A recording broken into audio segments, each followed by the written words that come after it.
ഈശോ മിശിഹായിൽ ഏറ്റവും സ്നേഹിക്കപ്പെടുന്നവരെ, വിവിധ രാജ്യങ്ങളിൽ ഈശോയ്ക്ക് വേണ്ടി ശുശ്രൂഷ ചെയ്യുവാൻ ആഗ്രഹിച്ച് എന്നാൽ ഒരു സാധ്യതയും ഇല്ലാതിരിക്കുന്ന വ്യക്തികളിലേക്ക് പരിശുദ്ധാത്മാവിൻ്റെ അപരിമേയമായ ശക്തി വ്യാപരിക്കട്ടെ എന്ന് പ്രാർത്ഥിക്കുന്നു. ഞാൻ ഈ കഴിഞ്ഞ ദിവസം യൂട്യൂബിൽ പരിശുദ്ധാത്മാവിൻ്റെ സ്വരം ശ്രവിക്കുവാനെന്ന് പറഞ്ഞ ഒരു വീഡിയോ അപ്ലോഡ് ചെയ്തായിരുന്നു. ഇത് കണ്ടിട്ട് വിവിധ രാജ്യങ്ങളിൽ നിന്ന് ഒത്തിരി ആൾക്കാർ എന്നെ വിളിച്ചിട്ട് പറഞ്ഞു, ഞങ്ങൾക്ക് ശുശ്രൂഷ ചെയ്യണമെന്ന് ആഗ്രഹമുണ്ട്, എന്നാൽ ഈ പരിശുദ്ധാത്മാവിൻ്റെ സ്വരം ഞങ്ങൾക്ക് ശ്രവിക്കുവാൻ സാധിക്കുന്നില്ല, അല്ലെ ദർശനങ്ങൾ കിട്ടുന്നില്ല. അതുകൊണ്ട് ഞങ്ങൾ ഓരോരുത്തരും ചെന്ന് ഈശോയെപ്പറ്റി പറയും, എന്നാൽ ഈ വരദാനങ്ങളൊക്കെ ഉപയോഗിച്ച് ഈ വ്യക്തികളോടൊക്കെ ഈശോയെപ്പറ്റി പറയുവാണെങ്കിൽ കൂടുതലായിട്ട് ഈശോയിലേക്ക് അവരേക്ക് അടുപ്പിക്കുവാൻ സാധിക്കുമായിരുന്നു എന്നിങ്ങനെ ഓരോരുത്തരും ഇങ്ങനെ സങ്കടം പറഞ്ഞു. അവർക്ക് വേണ്ടി പ്രാർത്ഥിക്കുകയൊക്കെ ചെയ്തു. അതിനുശേഷം ഞാൻ ഒറ്റയ്ക്കിരുന്ന് ഈശോയോട് പ്രാർത്ഥിക്കുമ്പോൾ ഞാൻ ഈശോയോട് ചോദിച്ചു, ഈശോ എന്താ ഇങ്ങനെയെന്ന് ചോദിച്ചപ്പോൾ ഈശോ എനിക്കൊരു ഫുട്ബോൾ ഗ്രൗണ്ട് കാണിച്ചു തന്നു. അതിലിങ്ങനെ ഫുട്ബോൾ മത്സരം നടന്നുകൊണ്ടിരിക്കുന്നു. കോച്ച് ഓരോ കളിക്കാരെ ഇങ്ങനെ വീക്ഷിച്ചുകൊണ്ടിരിക്കുകയാണ്. അവരുടെ കുറവുകൾ, അല്ലെ ഗോളടിക്കാൻ പറ്റത്തില്ലാതെ സ്റ്റാമിനയെ നഷ്ടപ്പെട്ട കളിക്കാർ, ഇതെല്ലാം നോക്കിയിട്ട് അവരെ പിൻവലിച്ചിട്ട് വാമപ്പ് ചെയ്ത് അല്ലെ എക്സസൈസ് ചെയ്ത് കളിക്കാൻ വേണ്ടി റെഡിയായിട്ട് നിൽക്കുന്ന ആൾക്കാരെ ഈ കോച്ച് ഇറക്കി വിടുന്നു. ഇത് കാണിച്ചു തന്നിട്ട് ഈശോ എന്നോട് പറഞ്ഞു, ഇതുപോലെ പല രാജ്യങ്ങളിലും പല വ്യക്തികളെയും ഈശോ ഇങ്ങനെ ഒരുക്കി വെച്ചിട്ടുണ്ട്.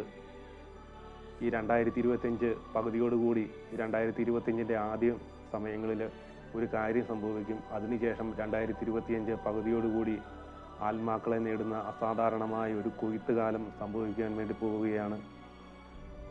ഇങ്ങനെ സങ്കടപ്പെട്ടിരിക്കുന്ന വ്യക്തികളുണ്ടെങ്കിൽ നിങ്ങൾ ഇത് സ്വീകരിച്ചോണം, നിങ്ങൾ ഇത് ഏറ്റെടുത്തോണം. നിങ്ങളിലൂടെ പരിശുദ്ധാത്മാവിൻ്റെ അത്ഭുതകരമായ ദൈവിക പ്രവൃത്തികൾ സംഭവിക്കും.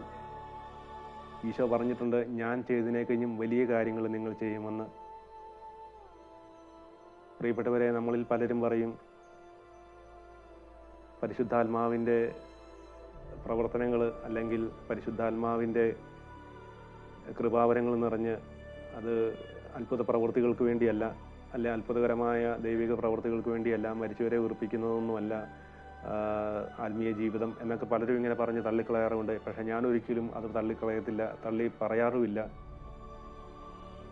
കാരണം പരിശുദ്ധാത്മാവ് ഒത്തിരി വിശുദ്ധന്മാരിലൂടെ പാപം വർദ്ധിച്ചപ്പോൾ അതിനെ അതിജീവിക്കുവാൻ വേണ്ടി, ഈശോയിൽ നിന്ന് അകന്നുപോയ വ്യക്തികളെ നേടുവാൻ വേണ്ടി അത്ഭുതകരമായ ദൈവിക പ്രവൃത്തികൾ, മരിച്ചവരെ ഉയർപ്പിച്ചു, തളർന്ന രോഗികളെ എഴുന്നേൽപ്പിച്ചു നടത്തി, അസാധാരണമായ ദൈവിക പ്രവൃത്തികൾ സംഭവിച്ചു. എന്നാൽ ഇന്ന് ഈ കാലഘട്ടത്തിൽ പലരും പറയും അതിൻ്റെ ആവശ്യമൊന്നുമില്ല, അല്ല പരിശുദ്ധാത്മാവിൻ്റെ ഇതുപോലുള്ള ശുശ്രൂഷകളൊന്നും കാര്യമില്ല എന്നൊക്കെ പറഞ്ഞ് പലരും ഇങ്ങനെ ഈ പരിശുദ്ധാത്മാവിൻ്റെ ഇങ്ങനെയുള്ള ശുശ്രൂഷകളെ തള്ളിക്കളയുന്ന പല വീഡിയോകളും ഞാൻ കണ്ടിട്ടുണ്ട്. പക്ഷേ എനിക്ക് അത് കേൾക്കുമ്പോൾ വലിയ സങ്കടം തോന്നും. കാരണം പരിശുദ്ധാത്മാവിന് അസാധ്യമായിട്ട് ഒന്നുമില്ല. ഈ പ്രപഞ്ചവും ഇതിലുള്ള സമസ്തവും സൃഷ്ടിക്കാൻ പരിശുദ്ധാത്മാവിന് സാധിക്കുമെങ്കിൽ ത്രിത്വത്തിലെ മൂന്നാമത്തെ ആളായ പരിശുദ്ധാത്മാവ് എന്നിലും നിങ്ങളിലും നിറഞ്ഞു കഴിയുമ്പോൾ മരിച്ചവരെ ഉയർപ്പിക്കുവാനല്ല, അതിനെക്കഴിഞ്ഞും വലിയ കാര്യങ്ങൾ നമ്മളിലൂടെ ചെയ്യുവാൻ സാധിക്കും. ഞാൻ പറയുന്നത്, ഇതുപോലെ വിഷമിച്ച് ഒറ്റപ്പെട്ടൊക്കെ ഇരുന്ന് പ്രാർത്ഥിക്കുന്ന വ്യക്തികളുണ്ട്.